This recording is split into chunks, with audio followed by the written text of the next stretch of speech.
learners, welcome back to the channel Biznomics। तो आज की क्लास 12th के पर्सपेक्टिव से काफी इंपॉर्टेंट होने वाली है, that is of board oriented.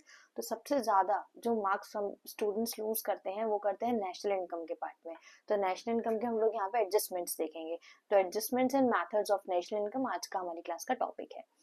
तो इसमें हम लोग देखेंगे एज हम लोग के पास एग्रीगेट्स होते हैं तो उनको लेके हम कैसे एडजस्ट कर सकते हैं। ठीक है, देखो it is adjustments of calculating national income. तो क्या क्या एडजस्टमेंट्स हैं पहले हम लोग यहाँ स्टार्टिंग से देखते हैं। First it is written over here कि ग्रॉस। अब ग्रॉस क्या है? ग्रॉस मींस टोटल और नेट मींस कि एक्चुअल कितना है। तो ग्रॉस का अगर मैं नॉर्मली मतलब देखूं तो इसको हम लोग वैसे बोलते हैं टोटल, और नेट का मतलब क्या होता है कि एक्चुअल। ठीक है, तो अगर हम लोग बोलेंगे कि हमारा टोटल अभी एक शॉप में कितना चीज पड़ेगी उसको बोलते हैं टोटल मींस ग्रॉस। या फिर मैं बोलूं अभी नेट एडिशन कितना किया है स्टॉक का, तो जो स्टॉक है वो एक्चुअल है कि अभी हम लोग एक्चुअली कितना कर रहे हैं। ठीक है, तो हम लोग मेन किस पे जाते हैं कि ग्रॉस और नेट। ठीक है, हम लोग को कोई भी जो अगर एग्रीगेट का फर्स्ट वर्ड अगर जी है तो वो फर्स्ट वर्ड जी मतलब ग्रॉस दिखा रहा है। अगर फर्स्ट वर्ड एन है इट मीन्स वो नेट शो कर रहा है। अगर फर्स्ट वर्ड डी है मतलब सेकंड वर्ड डी है तो वो डोमेस्टिक शो करता है। अगर सेकंड वर्ड एन है तो वो नेशनल डिनोट कर रहा है। अगर देन पी कांस्टेंट होता है, उसके बाद में एमपी है तो मार्केट प्राइस, एफसी है तो फैक्टर कॉस्ट। तो पहला अगर वर्ड है, जैसे मैं नाम लेती हूँ G D P M P, तो इसका जो फर्स्ट जी है इट मीन्स ग्रॉस, जो फर्स्ट डी है दैट इज डोमेस्टिक, पी मतलब प्रोडक्ट होता है सभी में कांस्टेंट रहता है, और एमपी मीन्स मार्केट प्राइस। अगर यहीं पे अगर मैं देख लूं एन एन पी, एग्जाम्पल में लेती हूँ N N P F C, it means first N net के लिए है, सेकंड एन नेशनल के लिए है, third P constant, F C means factor cost. तो बीच वाला एन हमेशा नेशनल के लिए होगा, बीच वाला डी हमेशा डोमेस्टिक के लिए होगा। ठीक है, तो जब हम लोग ग्रॉस से, let me change the colour of the pen, just a minute. हाँ, अगर if we are going from gross to net, अगर हम लोग ग्रॉस से नेट पर जा रहे हैं तो what we'll do minus depreciation. देखो ये वाला जो एरो इधर लगा हुआ है इट मींस कि हम लोग ग्रॉस से नेट पर जा रहे हैं। जब भी हम ग्रॉस से नेट पर जाते हैं तो what we'll do we'll subtract depreciation. और जब हम लोग नेट से ग्रॉस पे आते हैं तो हम लोग वापस क्या करते हैं प्लस डेप्रिसिएशन, मतलब पहले माइनस किया देन हम लोगों ने प्लस किया। देन डोमेस्टिक से नेशनल, तो जब आप लोग डोमेस्टिक से नेशनल पे जाएंगे it is plus NFIA, NFIA को प्लस करेंगे। देन नेशनल से डोमेस्टिक पे जब आप जाएंगे तो आप एनएफआईए को माइनस करेंगे। एमपी से देन आप अगर आप एफसी पे गए इट मींस आपने एनआईटी को माइनस किया। अगर आप एफसी से एमपी पे आ रहे हैं इट मींस आप एनआईटी को प्लस कर रहे हैं। ठीक है, तो इन एग्रीगेट्स की हेल्प से क्या होगा, हम लोग को सॉल्व करने में काफी इजीनेस पड़ेगी। तो अगर आपने ये एग्रीगेट्स की एडजस्टमेंट समझ लिए हैं तो then it will be easy for you to solve the question. तो पहला क्या है, ग्रॉस से हम लोग नेट पे जा रहे हैं। ठीक है, तो माइनस डेप्रिसिएशन, नेट से ग्रॉस पर प्लस डेप्रिसिएशन, डोमेस्टिक से नेशनल पे plus NFIA, national to domestic minus NFIA, MP से एफसी पे जा रहे हैं तो माइनस एनआईटी, और एफसी से एमपी पे आ रहे हैं तो प्लस एनआईटी। ठीक है, अब ये जो इसमें दिए हुए हैं दैट इज डेप्रिसिएशन। अब आप कैसे कॉन्सिक्वेंस याद करोगे, आप ऊपर ऊपर वाले का याद कर लो, नीचे वाले का ऑटोमेटिकली हो जाएगा। That is minus plus minus, depreciation का माइनस है, एनएफआईए का प्लस है, और एनआईटी का माइनस है। और नीचे आएंगे तो हम लोग ऑपोजिट कर ही लेंगे। तो इन एडजस्टमेंट से दैट विल बी क्लियर कि हम लोग को कैसे सॉल्व करना है। ठीक है, तो आई होप ये वाले एडजस्टमेंट सभी को क्लियर होंगे। अब नेक्स्ट चलते हैं बेसिक फॉर्मूलाज। हम लोगों ने देखा कि एनएफआईए कब करते हैं हम लोग एनएफआईए, तो जब हम लोग डोमेस्टिक डी डोमेस्टिक से जब हम लोग नेशनल पे जा रहे हैं तो हम क्या करते हैं एनएफआईए को प्लस करते हैं, और जब इस पे नेशनल से डोमेस्टिक पे आ रहे हैं तो हम एनएफआईए को माइनस करते हैं। तो एनएफआईए क्या है, NFIA is net factor income from abroad, मतलब ऐसी इनकम जो बाहर से हमें आ रही है। ठीक है, तो एक्चुअल इनकम कितनी हमें बाहर से आ रही है, तो हम इसके लिए क्या फॉर्मूला लगाएंगे, FIFA minus FITA, that is factor income from abroad minus factor income to abroad. तो फैक्टर इनकम फ्रॉम अब्रॉड बाहर से जो आई है माइनस वो फैक्टर इनकम जो हमारी कंट्री से बाहर गई है, उसको जब हम माइनस करेंगे तो हमारे को एक्चुअल एनएफआईए निकल जाएगा। उसके बाद आता है एनआईटी। एनआईटी हम कब करते हैं, तो जब हम लोग एमपी से एफसी पर जा रहे हैं तो हम लोग माइनस एनआईटी करते हैं, और जब हम लोग एफसी से एमपी पे आ रहे हैं तो हम लोग प्लस एनआईटी करते हैं। अब एनआईटी का फॉर्मूला क्या है, दैट इज नेट, एनआईटी की फुल फॉर्म है पहले नेट इनडायरेक्ट टैक्सेस। तो कैसे निकालते हैं, IT minus subsidies, it means indirect taxes minus subsidies. अब क्वेश्चन में या तो अगर आपको इनडायरेक्ट टैक्सेस दिया हुआ है तो वेल एंड गुड है, इफ नहीं दिया हुआ तो आप लोग को ऐसे कुछ इनडायरेक्ट टैक्सेस गिवन होते हैं। इनडायरेक्ट टैक्सेस क्या होते हैं, जो हम लोग पे नहीं करते, हमारे भी आप पे कोई और पे करता है। तो इनडायरेक्ट टैक्सेस जैसे आपको GST, excise duty, custom duty, sales tax या कोई भी इनडायरेक्ट टैक्स आपको गिवन होगा, और फॉर बाय सॉल्विंग आपको आंसर्स फाइंड करना है। तो ये बेसिक एडजस्टमेंट्स थे, अगर ये आपको आते हैं तो डेफिनेटली क्वेश्चन इजी हो जाएगा। अब हम लोग नेक्स्ट स्लाइड पे स्विच करते हैं। तो नेक्स्ट जो हम लोग स्लाइड करेंगे दैट इज, ये हम लोग के बेसिक एडजस्टमेंट हम लोगों ने यहाँ कर लिए हैं। अब हम लोग कैलकुलेट करेंगे। अब देखो आपको पता है कि हम लोग के पास 8 एग्रीगेट्स होते हैं, ठीक है। 8 एग्रीगेट्स में से कब फॉर्मूला टारगेट करना है मैं आपको वैसे बताती हूँ। जैसे क्वेश्चन में देखो क्या लिखा हुआ है, कैलकुलेट जीएनपीएमपी। हमें क्या कैलकुलेट करना है, GNPMP, that is gross national product at market price. इसको हम क्या बोलते हैं, gross national product at market price. तो आपको जीएनपी गिवन है, जीएनपीएमपी है ना, मतलब कैलकुलेट करना है। गिवन क्या है, एनडीपीएफसी। तो जब भी क्वेश्चन में एक एग्रीगेट ऑलरेडी गिवन हो और दूसरा फाइंड करना है, तब हम लोग वो वाले बेसिक एडजस्टमेंट्स लगाते हैं जो मैंने पहले बताए थे, ठीक है। हमारे को क्या गिवन है ऑलरेडी, एनडीपीएफसी जो गिवन होता है। देखो इक्वल्स टू हम लोग सॉल्व कैसे करते हैं मैं वो बता रही हूँ। Equals to you have to put here, जो आपको फाइंड करना है या जो कैलकुलेट करना है उसे आप लोग लेफ्ट हैंड साइड पे रखेंगे, that is G N P M P. ये हमें कैलकुलेट करना है तो ये हमने लेफ्ट साइड पे रख दिया। अब राइट हैंड साइड पे हम लोग क्या रखेंगे, जो हमें गिवन है। गिवन क्या है, एनडीपीएफसी, तो हम लोग यहाँ रखेंगे क्या, N D P F C. NDPFC हम लोगों ने यहाँ रखा। अब हम लोग इस पे क्या सिस्टम, तो हमें जो कैलकुलेट करना होता है उसको हम लोग लेफ्ट हैंड साइड पे रखते हैं, और जो हमें गिवन होता है उसको हम राइट हैंड साइड पे रखते हैं, ठीक है। अब हम लोग को क्या आगे सॉल्व करना है, ठीक है। तो अब आगे सॉल्व करने के लिए यहाँ देखो क्या है, नेट से ग्रॉस पर जाना है, ठीक है। आपको नेट से ग्रॉस पे जाना है। Let me change the colour of the pen. अब आपको नेट से ग्रॉस पे जाना है। हमने पता था, मैं यहाँ वापस एक बार लिख देती हूँ। देखो जब आप लोग ग्रॉस से नेट पर जा रहे हैं, देन आप सेकंड डोमेस्टिक से, शॉर्ट फॉर्म लिख रही हूँ मैं, डोमेस्टिक से नेशनल पे जा रहे हैं, और लास्ट था आप जब एमपी से एफसी पे जा रहे हैं।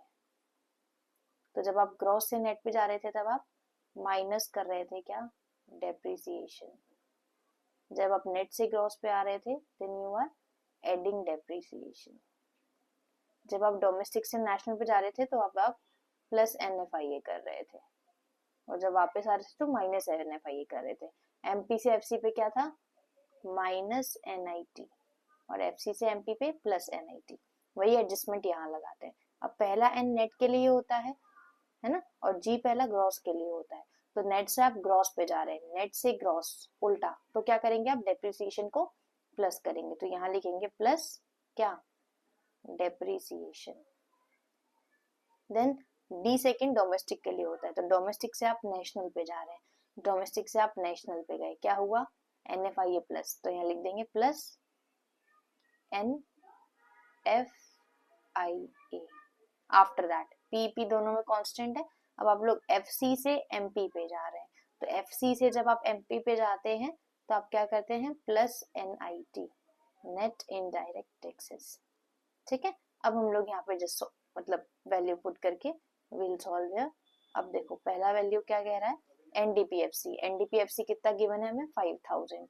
Just put 5000 here, plus depreciation. Depreciation नहीं गिवन, तो डेप्रिसिएशन के अनदर नेम्स होते हैं current replacement cost, consumption of fix capital, ठीक है, कैपिटल रिप्लेसमेंट। तो यहाँ क्या दिया हुआ है, कंजम्पशन ऑफ फिक्स कैपिटल कितना है, 3250। तो यही क्या हुआ हमारा डेप्रिसिएशन। तो प्लस कीजिए क्या, 3250। उसके बाद एनएफआईए। एनएफआईए हमें डायरेक्ट नहीं दे रखा, एनएफआईए का फॉर्मूला भी हम लोगों ने देखा था। क्या होता है एनएफआईए का फॉर्मूला, जस्ट रिटन ओवर है, NFIA is equals to FIFA minus FITA, that is factor income from abroad minus factor income to abroad, FIFA minus FITA, FIFA कितना है -50, तो यहाँ लगाएंगे फीफा माइनस फीटा, कितना दिया हुआ है 20, देन प्लस NIT, डायरेक्ट नहीं दिया हुआ है, नेट इनडायरेक्ट टैक्सेस, क्या फॉर्मूला होता है IT माइनस सब्सिडीज, तो IT indirect taxes, GST indirect tax है, तो IT 250 माइनस सब्सिडीज कितनी दी हुई है 1520, ठीक है। अब यहाँ करिए 5000 में 3250 ऐड करेंगे तो कितना होगा 8250, then plus minus minus plus होता है पर साइन माइनस का आएगा, ठीक है। 50 और 20 70, तो plus of -70, then plus minus करना है तो यहाँ डायरेक्ट माइनस करो, 1520 सब्ट्रैक्ट 250 फ्रॉम 250, तो 0, 12 में से 5 गए 7, देन 14 में से 2 गए 12, ठीक है। तो कितना आया माइनस का 1270, ठीक है। अब नेक्स्ट 8250 प्लस क्या करेंगे, ब्रैकेट लगाएं, -70 plus minus minus 1270, again in दोनों को प्लस कीजिए तो क्या आएगा 8250 प्लस, बट अब आएगा किसका माइनस का, तो 1270 में 70 प्लस कीजिए तो 0 14 1340, अब क्या रहेगा ये 8250 माइनस 1340, तो यहाँ माइनस कीजिए 8250, इसमें से 1340 सब्ट्रैक्ट करेंगे तो 0 1, 12 में से 3 गए 9, and then why it's not working, just a minute, 12 में से 3 गए it is 9, and then 7 में से 1 गया it's 6, तो 6910, तो your answer will be 6910, ठीक है। This is the final answer. तो यहाँ अगर वैल्यू करोड़ में है तो आप रुपीज इन करोड़ लगाएंगे, इट्स कंपलसरी। तो when you are given with the one aggregate तो आपको दूसरे कैलकुलेट से मतलब दूसरे एग्रीगेट से इस तरह से आपको वैल्यू कैलकुलेट करनी है। This is what our first classes कि हम लोग को बेसिक एडजस्टमेंट आने चाहिए। जब हम लोग को वन एग्रीगेट दिया हुआ होता है तो हम लोग दूसरा कैसे फाइंड करते हैं। तो जो हमें गिवन है उसे हम राइट हैंड साइड पे रखेंगे, जो हमें फाइंड करना है उसे हम लेफ्ट हैंड साइड पे रखेंगे। उसके बाद लेफ्ट टू राइट मतलब राइट टू लेफ्ट वाला हम एडजस्टमेंट करते जाएंगे कि राइट से हम लोग लेफ्ट पे जा रहे हैं तो हमें क्या क्या करना है। मेक श्योर कि आप प्लस माइनस में गलती नहीं कर रहे। रुपीज इन करोड़ है, मिलियन डॉलर्स है, उसको लगाना नहीं भूले। तो नेक्स्ट हम लोग के पास 3 methods of calculating NI, that is national income. तो अब आगे बढ़ते हैं। तो 3 मेथड्स नेशनल इनकम को कैलकुलेट करने के क्या क्या है। तो एज वी नो हम लोग को मेजरली 3 ही मेथड्स के ऊपर फोकस करना है। तो 3 मेथड हम लोग के पास में क्या क्या है, वैल्यू एडेड या प्रोडक्ट मेथड, इनकम मेथड या फैक्टर पेमेंट मेथड भी जिससे बोला जाता है, और third one is expenditure method and consumption method. ठीक है, तो एक्सपेंडिचर मेथड बोलूं या फिर कंजम्पशन इन्वेस्टमेंट मेथड बोलूं, बात मेरी एक ही है। तो तीनों मेथड्स यहाँ पर हैं, इनके अनदर नेम्स हैं। तो हम लोग वन बाय वन तीनों मेथड्स के फॉर्मूले देखेंगे कि तीनों मेथड्स के फॉर्मूले क्या क्या है। Let's start with the value added method. Value added method क्या है, तो वैल्यू एडेड मेथड बोलूं या प्रोडक्ट मेथड बोलूं, बात एक ही है। इसका एग्रीगेट इसको किससे डिनोट किया जाता है, तो it is denoted by GVA-MP और GDP-MP। तो या तो GVA-MP से डिनोट किया जाएगा या फिर GDP-MP से डिनोट किया जाएगा। ठीक है, तो इसका फॉर्मूला क्या होता है, VOP माइनस IC, शॉर्ट में लिखते हैं, that is value of output minus intermediate consumption. Value of output calculate कैसे किया जाता है, तो value of output is equal to sales plus change in stock, और अगर है तो प्रोडक्शन फॉर सेल्फ कंजम्पशन को भी आप ऐड करेंगे। तो वैल्यू ऑफ आउटपुट का फॉर्मूला क्या है, sales plus change in stock plus production for self consumption. ठीक है, तो इससे आपका वैल्यू ऑफ आउटपुट की वैल्यू निकलेगी। Next is intermediate consumption. Intermediate consumption मतलब आपने कंज्यूम क्या किया है। ठीक है, तो आपको डायरेक्ट दिया हुआ होगा या तो इंटरमीडिएट कंजम्पशन दिया हुआ होगा या फिर परचेज ऑफ रॉ मटेरियल दिया हुआ होगा, तो आप IC डायरेक्ट कर सकते हैं। अब यहाँ पे जैसे चेंज इन स्टॉक है, तो चेंज इन स्टॉक का फॉर्मूला पता ही है सबको, closing stock minus opening stock. तो जब आप वैल्यू ऑफ आउटपुट निकालेंगे तो sales plus change in stock, जो भी सेल्स दी हुई है उसमें चेंज इन स्टॉक ऐड करेंगे तो आपका वैल्यू ऑफ आउटपुट आ जाएगा। ठीक है, वैल्यू ऑफ आउटपुट अलग है, वैल्यू एडेड मेथड का नाम है, दोनों को हमें अलग अलग रखना है। तो पहला मेथड हम लोग को पता लग गया, इससे हम लोग को क्या निकलेगा, जीडीपी एमपी निकलेगा या फिर जीवीए एमपी निकल सकता है। Next is income method. Income method को किससे डिनोट करते हैं, किस एग्रीगेट से, एनडीपीएफसी से डिनोट करते हैं। तो NDPFC is equals to compensation of employees that is COE plus operating surplus plus mixed income. COE क्या है कि कहाँ से एम्प्लॉय को कंपनसेशन मिल रहा है, मतलब पैसा मिल रहा है। तो सीओई में क्या क्या आता है, वेजेस एंड सैलरीज, जितने भी पैसे मिलेंगे, पेमेंट्स इन काइंड्स, आपको जो पेमेंट्स देते हैं काइंड में मतलब इच्छा से रखने को, वो आएगा। रिटायरमेंट की पेंशन या employers contribution to social security, जिसको हम पीएफ बोलते हैं, या इसके अंदर पीएफ आता है। तो यही सभी को ऐड करके हमें क्या मिलेगा, सीओई मिलेगा। Then operating surplus, operating surplus मतलब क्या क्या इसका कॉम्बिनेशन होता है, रेंट, इंटरेस्ट, रॉयल्टी और प्रॉफिट, चारों को ऐड करके आपको ऑपरेटिंग सरप्लस निकलेगा।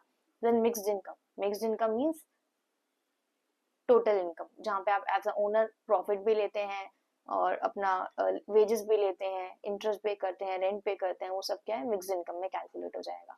ठीक है, तो इन्हें कहते हैं कंपोनेंट्स। ये क्या है, कंपोनेंट्स है, सीओई, ओएस और एमआई, किसके, एनडीपीएफसी के। तो सीओई निकालने का नहीं दिया हुआ है तो ये सभी ऐड कर देंगे। अब इफ डायरेक्ट है तो डायरेक्ट लिख देंगे, ऑपरेटिंग सरप्लस डायरेक्ट दिया हुआ है तो डायरेक्ट लिखेंगे, इफ नहीं गिवन है तो सारे एग्रीगेट्स को ऐड कर देंगे। देन प्रॉफिट की अगर मैं बात करती हूँ तो प्रॉफिट यहाँ पे, ये प्रॉफिट अगर नहीं दिया हुआ है तो अगर ये तीन एग्रीगेट्स दिए हुए हैं तो इनको ऐड करके आप प्रॉफिट निकालेंगे, that is dividends, corporate tax and undistributed profit. अब बात आती है रॉयल्टी क्या होता है। Royalty is a periodic payment made to an individual या company for using their property like copyright, trademark या पेटेंट्स एक्सेट्रा। तो मतलब अगर कोई कॉपीराइट इशू कर रहा है, पेटेंट इशू कर रहा है, इसमें दोनों पार्टी को बेनिफिट होगा, मतलब ये पेमेंट देते हैं कि मैं भाई आपका म्यूजिक ले रहा हूँ, आप पेमेंट ले लो, तो दोनों पार्टी को बेनिफिट हो गया, उसे हम क्या बोलेंगे, रॉयल्टी बोलेंगे। These were the components of income method. अब लास्ट आते हैं एक्सपेंडिचर मेथड। एक्सपेंडिचर मेथड को भी जीडीपी एमपी से डिनोट किया जाता है, बट आप दोनों मेथड्स को कैसे डिफरेंशिएट करेंगे, बाय सीइंग देयर कंपोनेंट्स, कि उनके कंपोनेंट्स क्या क्या हैं। ठीक है, तो expenditure method means GDP MP. GDP MP को कैलकुलेट करने का फॉर्मूला क्या होगा, तो GDP MP is equals to private final consumption expenditure plus government final consumption expenditure plus gross domestic capital formation plus net exports, that is exports minus imports. तो ये सभी दिए हुए हैं, आप इनको ऐड करेंगे तो आपको जीडीपी एमपी दिखेगा। यहाँ वैसे आपको सभी चीजें गिवन होती है डायरेक्टली, बट जीडीसीएफ कभी भी गिवन नहीं होता। तो जब जीडीसीएफ गिवन नहीं है, if GDCF is directly not given, तो क्या एनडीसीएफ गिवन होगा, मतलब नेट डोमेस्टिक कैपिटल फॉर्मेशन। इसमें जब आप डेप्रिसिएशन ऐड करोगे तो ऑटोमेटिकली जीडीसीएफ निकल जाएगा। या फिर अगर आपको जीडीएफसीएफ दिया हुआ है, it means gross domestic fixed capital formation given है, तो इसमें जब आप चेंज इन इन्वेंट्री या चेंज इन स्टॉक ऐड करोगे तब आपको जीडीसीएफ मिल जाएगा। बाकी सभी कंपोनेंट्स डायरेक्टली गिवन होंगे। अगर नेट एक्सपोर्ट नहीं गिवन है तो हम लोग एक्सपोर्ट माइनस इंपोर्ट इसमें कर देंगे।